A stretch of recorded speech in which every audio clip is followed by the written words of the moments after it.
Assalamualaikum warahmatullahi wabarakatuh. Kita berjumpa kembali di video pembelajaran Matematika Wajib kelas 10.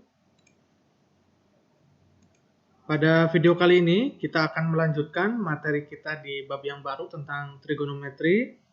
Setelah sebelumnya Pak Guru sudah menjelaskan pengantar ya atau awalan sebelum kita memasuki materi ini. Nah, di video kali ini kita akan langsung masuk ke inti yang pertama, yaitu kita akan mempelajari tentang perbandingan trigonometri pada segitiga siku-siku. Ya, tentu saja dalam materi trigonometri ini kita tidak terlepas dari yang namanya segitiga, khususnya segitiga siku-siku. Maka kalian harus mengingat kembali tentang sifat-sifat atau apa saja aturan yang melekat pada segitiga siku-siku. Ya, sekali lagi perbandingan trigonometri itu diperoleh dari segitiga siku-siku. Jadi tujuan pembelajaran yang akan kita lalui di materi ini, yang pertama nanti kita akan menentukan konsep trigonometri, diantaranya sinus, kosinus, tangen, kotangen, sekan, dan kosekan pada segitiga siku-siku. Ya, ini adalah beberapa perbandingan trigonometri ya, ada 6. Walaupun yang sering kita pakai sebetulnya hanya 3, yaitu sinus, kosinus, dan tangen. Nah, tetapi 6 ini nanti kita akan coba untuk mengetahui konsepnya seperti apa.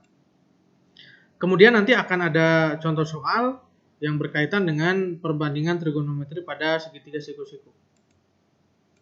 Oke, ini ada sedikit permasalahan atau pemantik ya, bahwa dalam kehidupan kita sehari-hari di sekolah juga ya, barangkali kalian ikut pramuka, di pramuka itu ada materi menaksir tinggi pohon. Ya, atau kemarin sudah Pak Guru jelaskan bahwa trigonometri itu digunakan untuk berbagai macam bidang seperti astronomi, menghitung jarak benda-benda luar angkasa, atau geografi, mengukur ketinggian gunung atau laut dan sebagainya. Nah, salah satu yang paling sering kalian gunakan lah, yang paling dekat dengan kehidupan kita adalah bagaimana kita menaksir tinggi pohon tanpa mengukur. Di sini ada sebuah permasalahan. Jadi Doni mengamati puncak pohon pada jarak 10 meter ya, dengan sudut elevasi 60 derajat. Sudut elevasi itu adalah sudut yang diperoleh dari garis horizontal dan penglihatan mata kita. Jika tinggi Dani maksudnya, tinggi Dani adalah 1,55 meter, berapa tinggi pohon tersebut?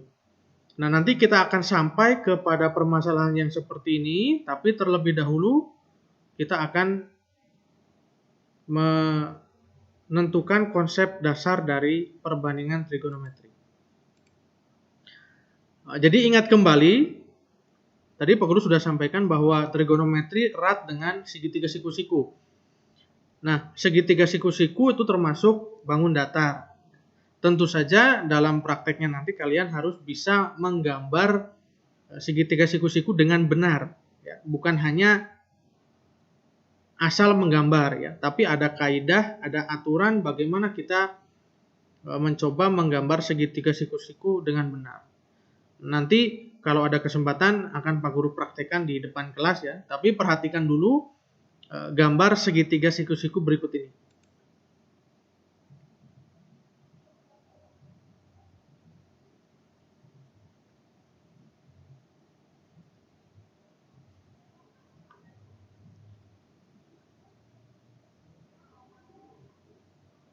Oke, kalian sudah perhatikan ya. Nah, bagaimana cara menggambar segitiga siku-siku dengan benar? Yang pertama adalah, inilah segitiga siku-siku ABC, di mana siku-siku terletak di titik B. Dalam kita menggambar sebuah objek geometri, bangun datar, bangun ruang, dan sebagainya, yang pertama kita harus memberi nama bangun datar tersebut. Nah, sama seperti segitiga ini, kita beri nama segitiga ABC, diberi nama di titik sudutnya. pemberian nama ini harus menggunakan huruf kapital atau huruf besar ya, huruf kapital. Itu kaidah yang pertama. Kemudian kaidah yang kedua, ini pemberian nama juga menggunakan huruf alfabet yang berurutan ya. Misalkan ya, A, B, C atau misalkan P, Q, R, K, L, M, I, G, Z dan seterusnya. Harus yang berurutan. Nah, kemudian aturan yang selanjutnya adalah kalian tidak bisa sembarang menempatkan posisi titik sudut ini ya. Misalkan kalau kalian menaruh A di sini, kemudian sembarang menaruh B di sini, menaruh C di sini, nah itu ada aturannya. Aturan dalam menamai sebuah bangun datar yaitu, ini perlu kalian ingat bahwa dia harus berurutan dengan berlawanan arah jarum jam. Jadi berlawanan arah jarum jam berarti berputarnya ke kiri. Jadi kalau kalian menaruh titiknya di sini A, maka B harus di sini dan C harus di sini. Maka dia akan berputarnya ya, berurutannya ke kiri seperti ini. Tidak boleh di sini A, di sini B, di sini C, tidak boleh. Ya, ini adalah kaidah dasar supaya nanti kalian tidak sembarang menggambar segitiga. Ya, sekali lagi, menentukan namanya di titik sudutnya itu harus berlawanan arah jarum jam. Kalau di sini P, ya maka di sini Q, di sini R. Kalau P-nya di sini, maka bagaimana? Ya P-nya di sini, Q-nya di sini, R-nya di sini. Dan seterusnya ya. Silahkan kalian coba sendiri. Kemudian bentuk segitiga siku-siku yang salah satu sudutnya ini 90 derajat, ini tidak harus gambarnya seperti ini. Ya, sekali lagi tidak harus gambarnya seperti ini, boleh gambar yang lain. Ya. Misalkan siku-sikunya ada di sini misalkan. Kemudian mungkin gambarnya terbalik, siku-sikunya di atas. Ya, jadi banyak ya. Ini hanya salah satu contoh yang Pak Guru gambarkan seperti ini. Kemudian yang selanjutnya, cara menamai ruas garisnya ya.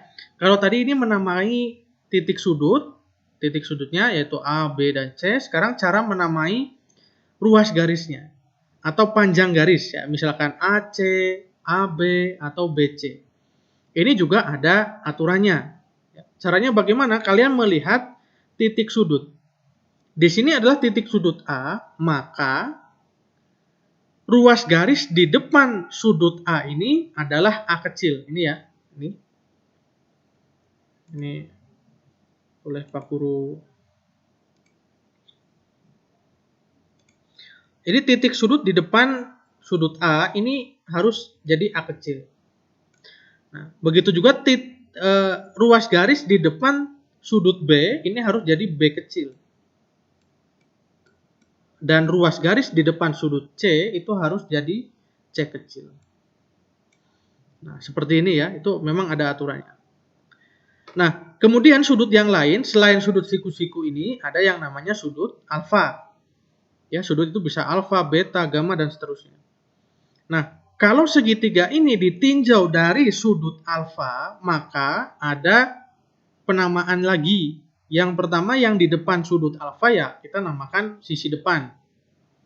Ya, yang di depan sudut alfa ya kita namakan sisi depan. Kemudian yang di samping sudut alfa ya kita namakan sisi samping. Ya, ini yang di depan sisi depan.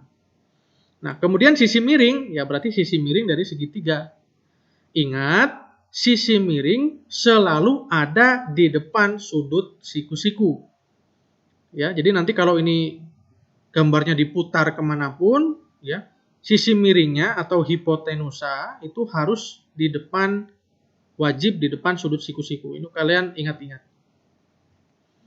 Ya, jadi itu cara untuk menggambar segitiga. Jadi ada aturannya. Nah, silahkan diingat-ingat dan nanti dipraktekkan. Kemudian kita ingat bahwa jumlah sudut dalam segitiga itu adalah 180 derajat. Entah segitiga siku-siku sama kaki sama sisi sembarang itu adalah 180 derajat. Nah, kemudian teorema yang berlaku di dalam segitiga siku-siku, ya, kalian sudah tahu ya di SMP yaitu teorema Pitagoras. yaitu sisi miring kuadrat sama dengan jumlah kuadrat sisi siku-sikunya.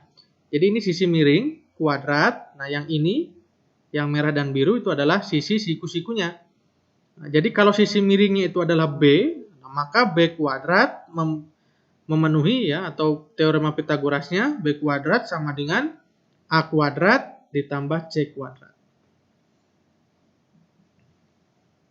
Ya, ini kalian mungkin sudah tahu. Nah, tetapi ingat, nanti di dalam soal atau di dalam materi yang lain, mungkin segitiganya bukan seperti ini ya. Sekali lagi Pak Guru tekankan, penamaan segitiga dan bentuknya mungkin tidak persis seperti ini. Ada kalanya kalian harus menggambar sendiri dan menentukan titik-titiknya sendiri. Ya, tetapi ingat dengan kaidah tadi yang Pak Guru jelaskan, itu harus tetap dipakai. Karena kalau kalian sembarang menempatkan, nanti tidak sama ya, antara kamu dan temanmu mungkin akan berbeda. Itu yang harus kalian ingat. Nah, kemudian kita masuk ke dalam definisi perbandingan trigonometri pada segitiga siku-siku ya. Kita lihat lagi segitiga siku-sikunya.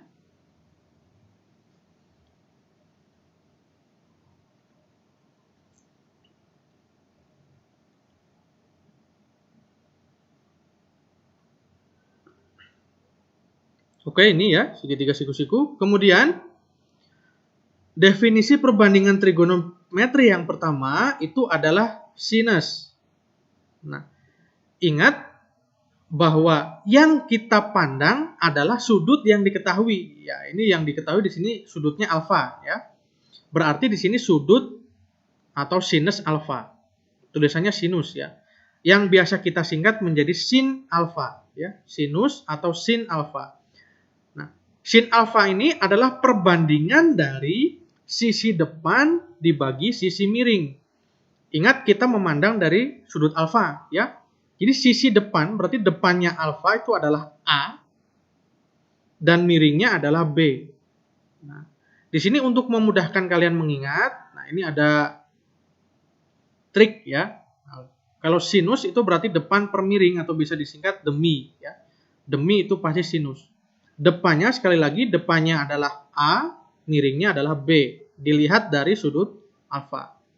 Itu untuk sinus. Kemudian yang kedua ada yang namanya kosinus atau yang kita singkat cos alfa. Sama dengan perbandingan antara samping dibagi miring.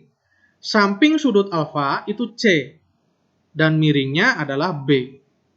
Nah, triknya kalau kosinus itu sami. Samping dibagi miring itu C per B. Yang ketiga adalah tangen alfa atau yang kita singkat tan alfa. Biasa ada yang menyingkat juga TG ya. Tan alfa atau TG alfa. Perbandingannya adalah depan dibagi samping ya. Depan sudut alfa adalah A, sampingnya adalah C. Kita singkat supaya mudah diingat desa. Nah, jadi ada 3 yang sering kita pakai nanti. Yang pertama adalah sin alfa yaitu demi, cos alfa sami, tan alfa desa ya. Demi, sami, desa. Nah, selain ketiga ini ada lagi 3 lagi ya, perbandingan trigonometri. Ya. Yang keempat ini adalah kotangen ya atau kot A singkatannya, yaitu perbandingan antara samping dibagi depan. Dilihat dari sudut alfa, sampingnya C, depannya A. Kita singkat SAD. Kemudian sekan alfa, kita singkat sek A. Perbandingan antara miring dibagi samping ya, dari sudut pandang alfa, miringnya berarti B, sampingnya C. Yang terakhir adalah kosekan alfa atau kosek A. Alfa sama dengan perbandingan antara miring dibagi depan ya. Miringnya B, depannya A. Nah, tapi yang akan sering kita pakai nanti sinus, kosinus, dan tangen. Nah, itu adalah 6 perbandingan trigonometri pada segitiga siku-siku. Silahkan kalian tulis dan kalian hafalkan. Ya. Terutama triknya tadi, ya, sinus berarti sami, kosinus demi, sinus demi, kosinus sami, dan tangen desa. Untuk memudahkan mengingat.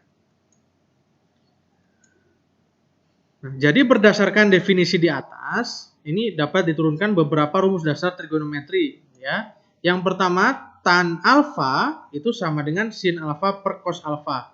Ya, nanti ini kita juga sering pakai ini. Beberapa rumus dasar. Kemudian kotangan alfa, nah ini kebalikannya, cos alfa per sin alfa. Nah, kotangan alfa sendiri itu tidak lain adalah 1 per tan alfa. Kosekan alfa itu tidak lain adalah 1 per sin alfa, dan sekan alfa itu adalah 1 per cos alfa. Jadi kotangan ini inverse dari tangan. Kosekan inverse dari sinus, dan sekan inverse dari cosinus. Yaitu hubungan antara sin, cos, tan, kotangan, kosekan, dan sekan. Nah, kita lihat contoh soalnya ya. Contoh 1, diketahui segitiga ABC siku-siku di C dengan panjang sisi A sama dengan akar 5 satuan dan panjang sisi B sama dengan 2 satuan. Jika sudut BAC sama dengan alfa, tentukan nilai ke-6 perbandingan trigonometri untuk sudut A. Perhatikan soal ini, di sini tidak ada gambarnya ya, hanya ada soal. Kemudian diketahui segitiga namanya ini, panjangnya ini, nah tidak ada gambar. Nah, bagaimana kita menyelesaikan soal ini? Tentu kalian harus menggambar segitiga siku-siku. Ketika menggambar segitiga siku-siku, ya tentu saja kalian tidak bisa sembarang meletakkan A di mana, B di mana, C di mana, tidak ada. Karena di sini diketahui ada A kecil, ada B kecil, nanti juga ada C kecil, maka ya harus menggunakan gambar yang benar. Nah, kalau digambar kurang lebih seperti ini. Ya, jadi perhatikan di sini siku-siku di C, pastikan siku-sikunya di C. Nah, kalau C-nya sudah di sini berarti A dan B-nya bagaimana? Ya, A-nya di sini, B-nya di sini. Maka dia akan berlawanan arah jarum jam berputarnya ini, ya, A, B, C. Nah, kalau sudah menentukan ini berarti yang lain kita tinggal tentukan. Misalkan panjang sisi di depan sudut A itu A kecil, di depan sudut B, B kecil, dan di depan sudut C, C kecil. Nah, dengan mudah bisa kita tentukan. Di sini diketahui panjang A kecil, akar 5, dan B sama dengan 2. Nah, kebetulan C-nya belum diketahui, maka kita cari dengan konsep ya, teorema Pythagoras. Perhatikan di sini ya, ini penamaannya sudah beda. Ingat Pythagoras itu adalah miring kuadrat sama dengan kuadrat jumlah kuadrat sisi siku-sikunya. Berarti kalau ini miringnya C sama dengan A kuadrat ditambah B kuadrat. Kita masukkan C kuadrat, kita cari A kuadratnya akar 5 pangkat 2 plus B kuadratnya 2 pangkat 2. Akar 5 kuadrat itu 5, 2 kuadrat 4. Jadi C kuadrat sama dengan 9. C sama dengan akar 9. Nah, kalau C-nya akar 9, itu sama dengan berapa, Pak? Nah, biasanya kan akar 9 itu plus minus, ya, plus minus akar 9. Tetapi di dalam siku-siku, segitiga siku-siku atau dalam bangun datar, itu panjang ruas garisnya tidak mungkin negatif, ya. Jadi kita pilih yang positif. Jadi C-nya sama dengan 3. Nah, setelah semua sisi diketahui, jadi A-nya akar 5, B-nya 2, C-nya 3, baru kita cari perbandingan trigonometrinya. Yang pertama adalah sin alfa. Demi, ya, diingat-ingat demi. Berarti kita lihat dari sudut pandang alfa. Ya, tadi alfa itu adalah sudut BAC. Ya, berarti ada di titik A. Demi berarti depan alfa itu akar 5, miringnya 3. Jadi akar 5 per 3. Kalian bisa rasionalkan, ya, atau ini ditulisnya sama dengan sepertiga akar 5, sama saja. Kemudian cos alfa itu samping, sampingnya alfa 2, miringnya 3. Jadi 2 per 3. Tan alfa itu desa, jadi depannya akar 5, sampingnya 2 atau setengah akar 5. Kotangan alfa itu sade, sampingnya 2, depannya akar 5. Ya, depan alfa akar 5. Maka ini bisa kita rasionalkan. Kalian kalikan dengan akar 5 per akar 5 menjadi 2 per 5 akar 5. Kemudian sekan alfa itu misa, miringnya 3, ya. sampingnya 2, 3/2, dan yang terakhir kosekan alfa itu mi D, miringnya 3, depannya akar 5, atau kita rasionalkan menjadi 3/5 akar 5. Ya, ini adalah 6 perbandingan trigonometri di segitiga ABC ini yang diketahui. Silahkan ditulis sambil dipahami ya caranya. Kemudian contoh kedua, sama, ini diketahui kosinus alfa sama dengan setengah, di mana alfa adalah sudut lancip antara 0 sampai 90 derajat. Carilah nilai perbandingan trigonometri sudut alfa yang lain. Ini juga sama, di sini tidak diketahui gambarnya seperti apa. Gambar segitiga siku-sikunya, maka kita harus ya menggambar. Nah, kalau ini yang pertama yang harus kita gambar dengan memperhatikan nilai kosinus alfa sama dengan setengah. Misalnya segitiga siku-sikunya adalah segitiga ABC ya.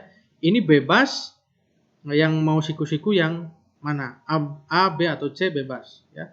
Misalkan sama menggunakan segitiga siku-siku yang tadi, di mana siku-siku di C, maka di sini A dan di sini B. Nah, cos alfa, ingat, perhatikan di sini ya, cos alfa, tadi cos rumusnya apa? Triknya sami ya, samping dibagi miring. Nah, maka 1 ini samping alfa, berarti dia nilai B. B-nya sama dengan 1. Kemudian miringnya itu di sini C sama dengan 2. Ini kan samping per miring, jadi sampingnya 1, miringnya 2. B-nya 1, C-nya 2. Kemudian kita menentukan panjang sisi A menggunakan Pitagoras. Ini C kuadrat sama dengan A kuadrat plus B kuadrat, sama C-nya diketahui 2 kuadrat plus A kuadrat plus B-nya 1 kuadrat. 2 kuadrat 4 sama dengan A kuadrat plus 1. Pindah ruas, satunya ke kiri, 4 kurangi 1 sama dengan A kuadrat. Maka A kuadrat 3, A-nya akar 3. Nah, berarti kita temukan A sama dengan akar 3. Sekali lagi, berangkat dari sini ya, bahwa cos alfa itu sama dengan setengah. Setengah itu berarti perbandingan antara samping dibagi miring. Samping berarti ini di sini, samping alfa, dan miringnya di sini. Tinggal kita cari yang belum diketahui. Dari sini kita tahu bahwa nilai A sama dengan akar 3, B-nya 1, C-nya 2. Maka untuk mencari sinus alfa, ya, depannya adalah akar 3, miringnya 2 atau setengah akar 3. Kosinus tadi sudah tahu setengah, maka tan alfa sekarang desa, depannya akar 3, sampingnya 1 atau akar 3. Kotangan alfa, sade, sampingnya 1, depannya akar 3. Dirasionalkan sama dengan 1/3 akar 3. Sekan alfa, misa, miring dibagi samping, miringnya 2, sampingnya 1 atau sama dengan 2. Dan yang terakhir kosekan alfa, mi D, miringnya 2, depannya akar 3, kita rasionalkan 2/3 akar 3.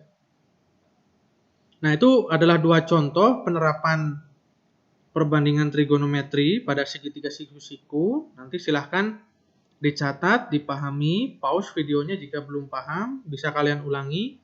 Kemudian silahkan setelah ini kerjakan latihan soal. Terima kasih. Semoga bermanfaat. Assalamualaikum warahmatullahi wabarakatuh.